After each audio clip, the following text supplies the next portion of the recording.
पुण्यात्मा, जब हम इस आध्यात्मिक ज्ञान से परिचित हो जाएंगे फिर हमारी 90% बकवाद हट जाएंगी।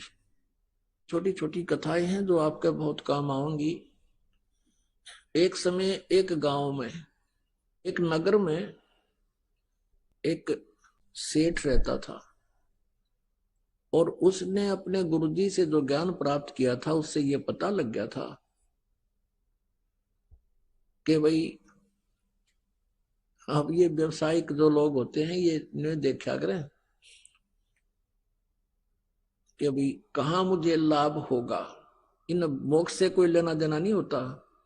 तो उसने ये पता पूछ लिया अपने गुरुजी से जब सत्संग कर रहे थे, फिर बाद में पूछा कि गुरुजी, यूं कहते हैं कि जैसे इस जन्म में किसी ने किसी से पैसा ले लिया और वो नहीं दे सका तो अगले जन्म में वो 1000 गुना करके वापस देना पड़ेगा। कहा बेटा ऐसा ही होता है।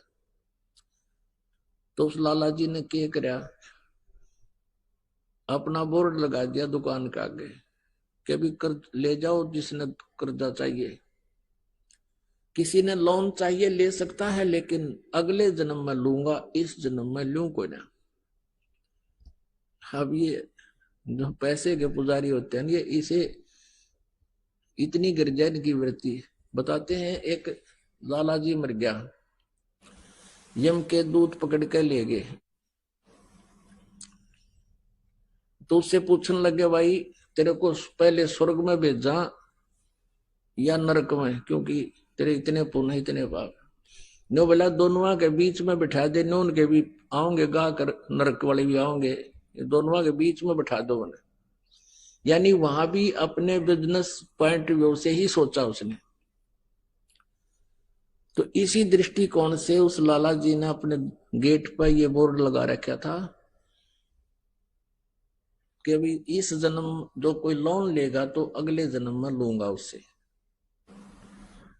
दो ठग थे, उन्होंने वो बोर्ड पढ़ लिया,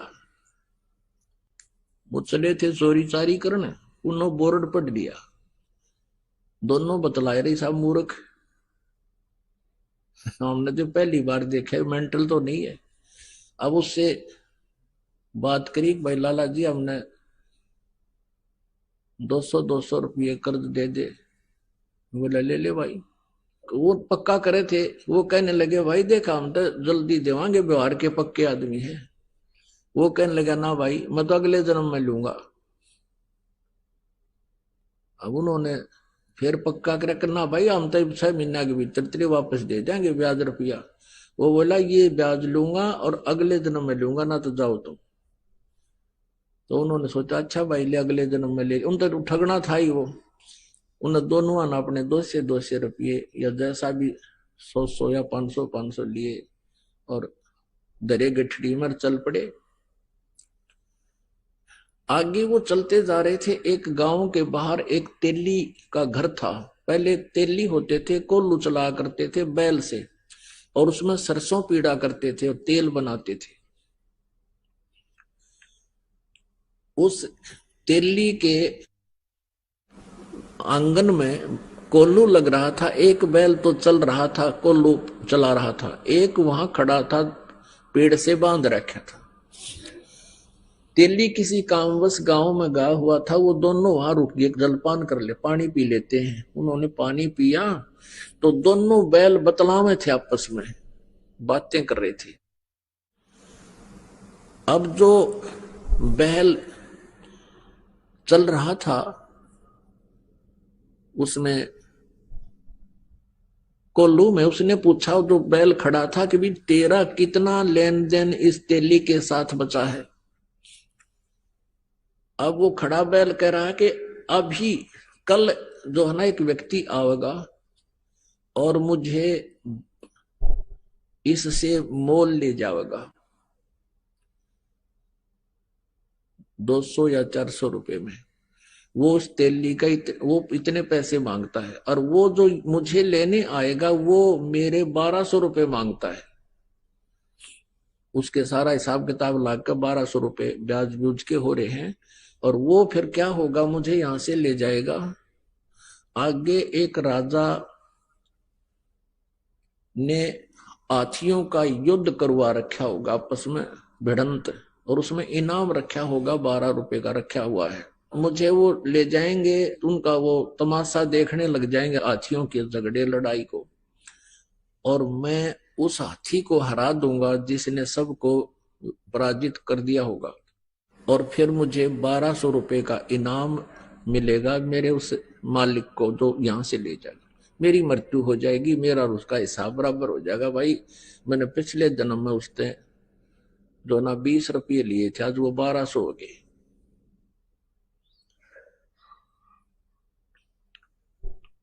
तो उसने फिर पूछा कि भाई जो कोल्लू को चला रहा था उससे पूछा कि तेरा क्या हिसाब किताब है तेली का और तेरा? उसने कहा भी मेरा और इसका हिसाब पूरा होने वाला है और मैं एक घंटे 2 घंटे में मर जाऊंगा। इतने में वो तेली आ गया और उनका कलेजा हिल गया। अकड़े तेरा गजब हो, ये बैल बोल रहे, और बैल बोल रहे हैं तो बस साची ये पाओगी, ये तो अनहोनी है, भगवान ने बुला रहा है इन्हें। तो उनने सोचा भी आज रुकना पड़ेगा यहाँ, और कल देखेंगे यू मरेगा किस टाइम यू बैल, और वो किस टाइम ग्राहक आएगा। तेली आ गया, उनसे पूछा भाई कौन हो, कहाँ से आई हो? उन्होंने बता दिया ऐसे हम जा रहे थे रास्ते में पानी पीने लग गए। और वो तेली बोला भी कोई बात ना, अब देर हो गई है, शाम रुक जाओ, सुबह जाइयो का। अच्छा भाई, वो तो रुकना ही चाह थे। 2 घंटे के बाद वो बैल जो चल रहा था उसकी मृत्यु होगी, जो कोल्लू चला रहा था।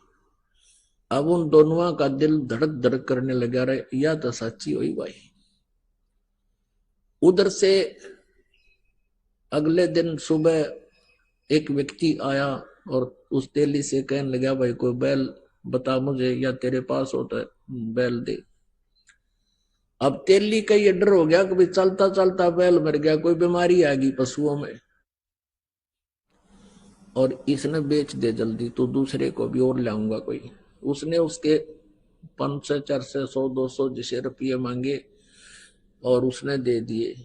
वो दोनों जने अपनी पोटली कड़क के बांध गए, उस बैल लेकर गया था उसके साथ साथ चल पड़े। ये और देखेंगे वहां पर ये बताए थे इन्होंने कि बैल हाथी को हराएगा।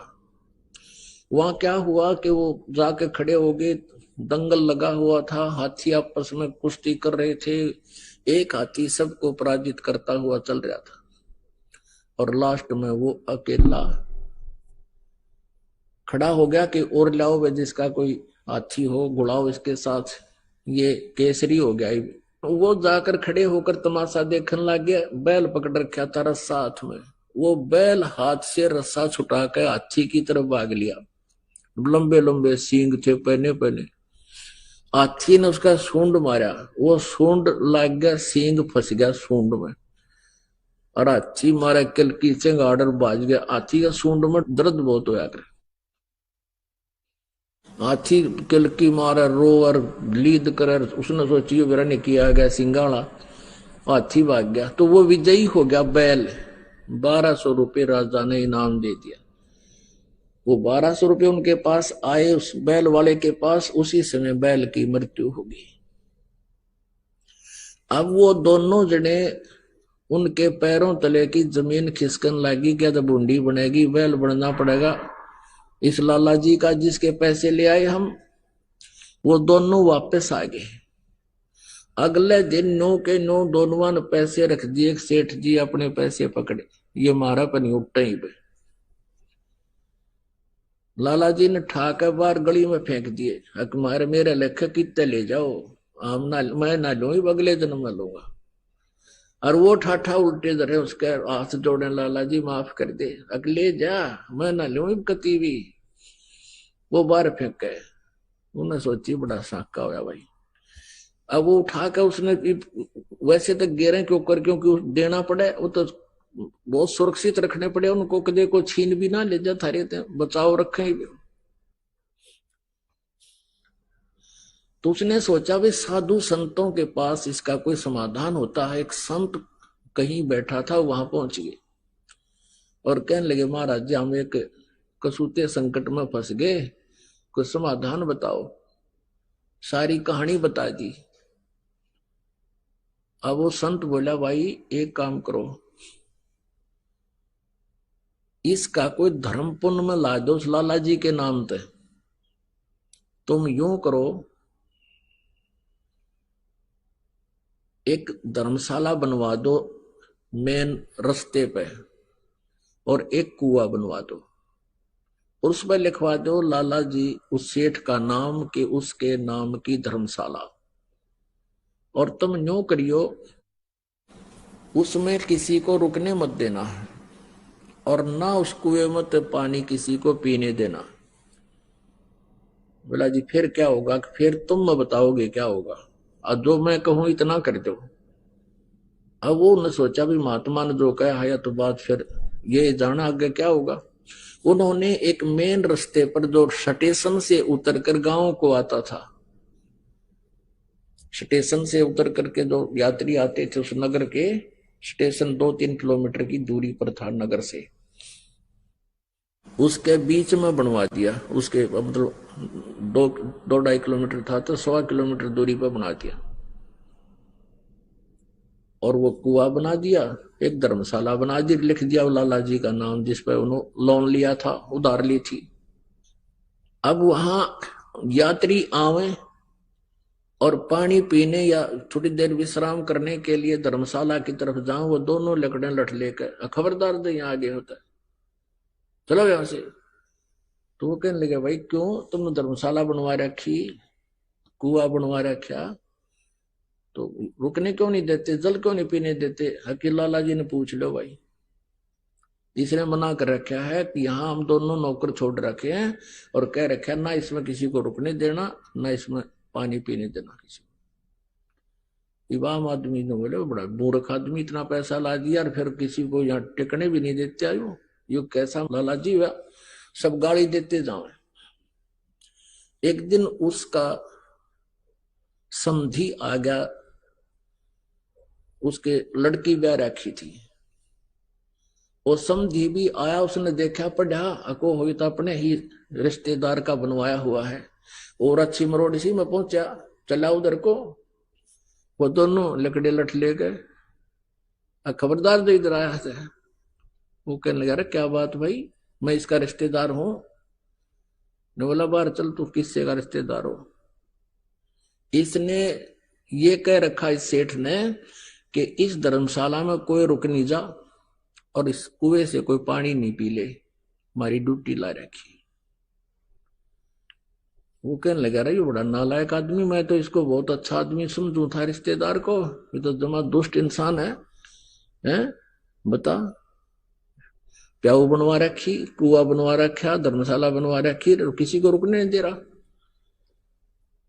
वो आया फिर अपने रिश्तेदार के घर आना ही था उसने, तो उसने उससे कहा, रे तू बड़ा नकम्मा आदमी, क्यों तो इतना पैसा लगावा था, तने वहां कितने पैसे लगा रखे, धर्मशाला बनवा रखी, कुआं बनवा रखा, और वो 2 मस्टंडे छोड़ रखे, तन ना पानी पीने देते किसी ने, और ना वहां रुकने देते, फिर क्यों इतना पैसा बर्बाद किया, तेरी बुद्धि खराब होगी क्या?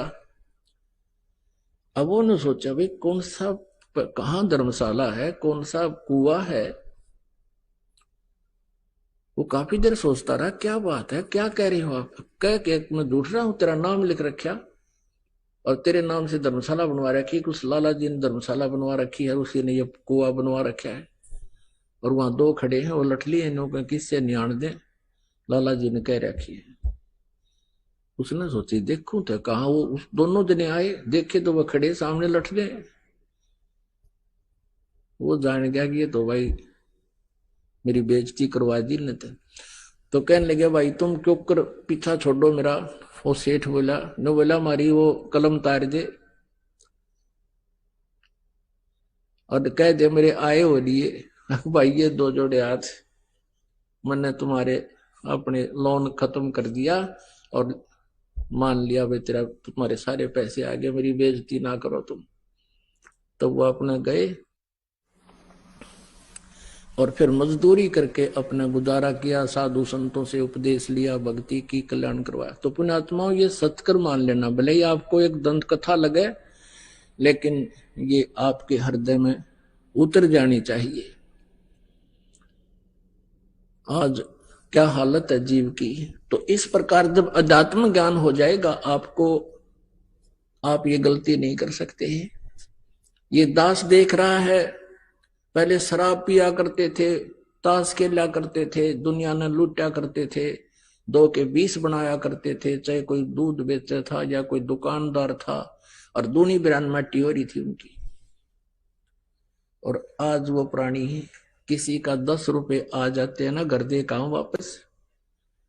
एक बहन बता रही थी कि मैंने एक लाला जी से कपड़ा लिया, उसने रेट बताया, कम बत्ती करके जो हमारा फाइनल रेट हुआ वो 200 रुपए का हुआ, और मैंने उसको 1000 का नोट दे दिया, उसने मेरे को 1250 रुपये वापस दे दिए। चुप करके उसका धोखा लगा।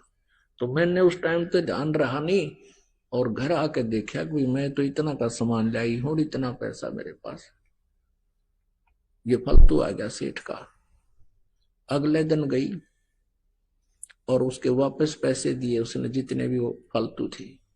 वो उसके मुंह का नहीं देखा।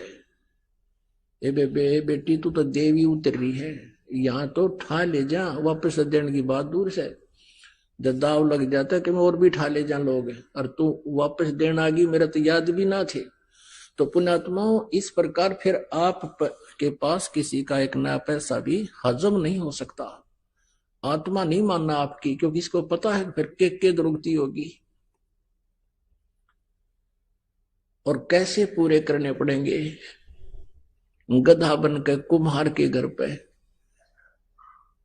ये प्राणी उसके पूरे करेगा, और फिर कितना कष्ट उसके ऊपर से गुजरेगा वही जाने।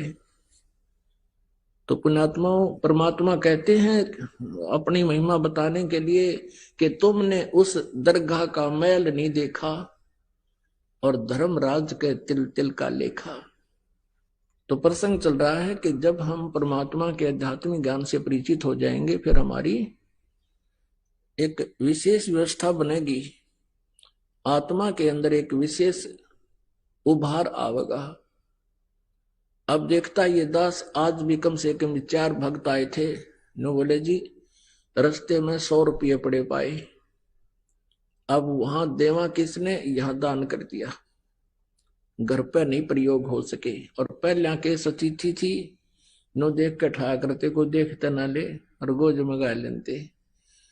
तो ये वृत्ति हमारी बदलती जा रही है। कोई कहता 500 रुपये, कहता जी ऐसे 5000 रुपये पड़े मिले मुझे। और जा रहा था, एक व्यक्ति आ रहा था, मुझे ऐसा लगा जैसे इसका कुछ गुम हो गया। मैंने उससे पूछ लिया, भाई कहाँ से आए हो, कहाँ जा रहे थे? वो कहने लगा, कहाँ जा रहा हूं, मेरे पैसे गिर गए और जेब मत निकल गए, किस प्रकार मैं कुछ सामान निकालूं था और सारे देख लिया, मैंने पाए नहीं। कितने पैसे थे तेरे भाई? कि 5000 रुपये थे, ये नोट थे। नो बोला, नो के जब मैंने उसको निकाल कर दे दिए कि ये थे। उसने सीने से लगा लिया मेरे को, नो बोला, राज के युग में इसे देवता बचे हैं। तो पुण्यात्माओं, ऐसे यह बिल्कुल स्थिति बदल जाएगी और आपकी आत्मा इतनी खुश होगी उस पैसे को वापस दे करके। और यदि हम किसी की चोरी करते हैं तो दूना दुख होता, उस प्राणी का दूना विनाश होता है। नमस्कार सर। नमस्कार सर। सर क्या नाम है आपका? मेरा नाम सरोज रंजन राणा है। सर कहाँ से हैं आप? मैं उड़ीसा के बरगढ़ जिला के मांडोसिल गांव से हूँ। सर संत रामपाल जी महाराज से नाम दीक्षा आपने कब ली? हम संत रामपाल जी महाराज जी से नाम दीक्षा 31 दिसंबर 2013 को लिए हैं। सर क्या काम करते हैं आप? मैं अभी उड़ीसा के स्टेट गवर्नमेंट में STSC डेवलपमेंट डिपार्टमेंट के अंडर प्राइमरी टीचर का जॉब करता हूँ। संत रामपाल जी महाराज से नाम दीक्षा लेने से पहले आप क्या भक्ति साधनाएं करते थे?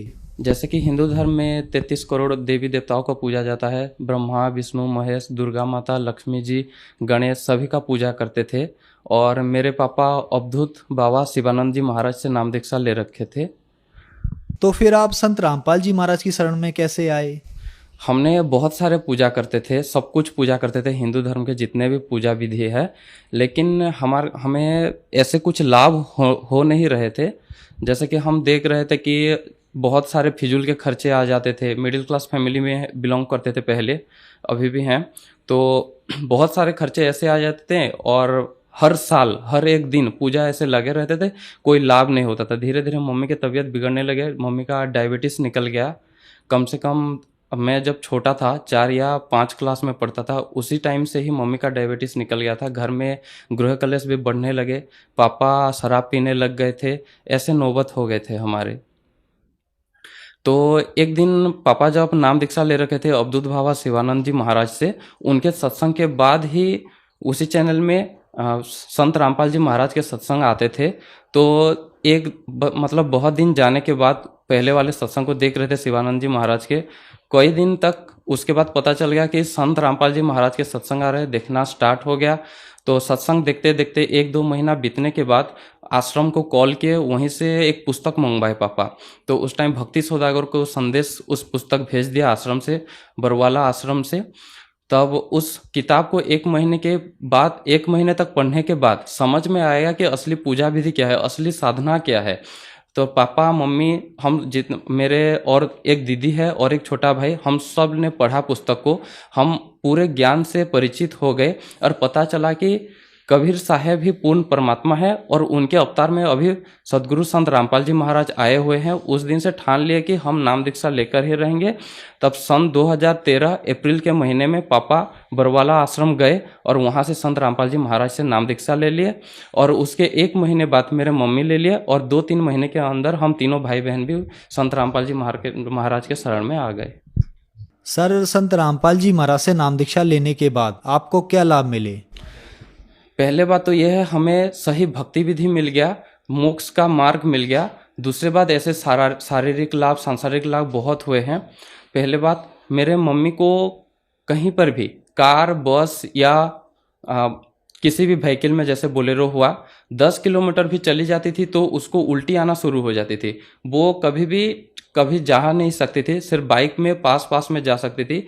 लेकिन जब नाम दीक्षा लेने के लिए बरवाला आश्रम जाना था तो हमारे उड़ीसा के बरगढ़ जिला के पास नुआपड़ा जिला है, वहीं पे खरिया रोड रेलवे स्टेशन है, वहीं से हमको जाना होता है पूरे निजामुद्दीन तक। वहीं से फिर निजामुद्दीन से रोहतक, जींद होके बस से फिर बरवाला आश्रम जाना होता था।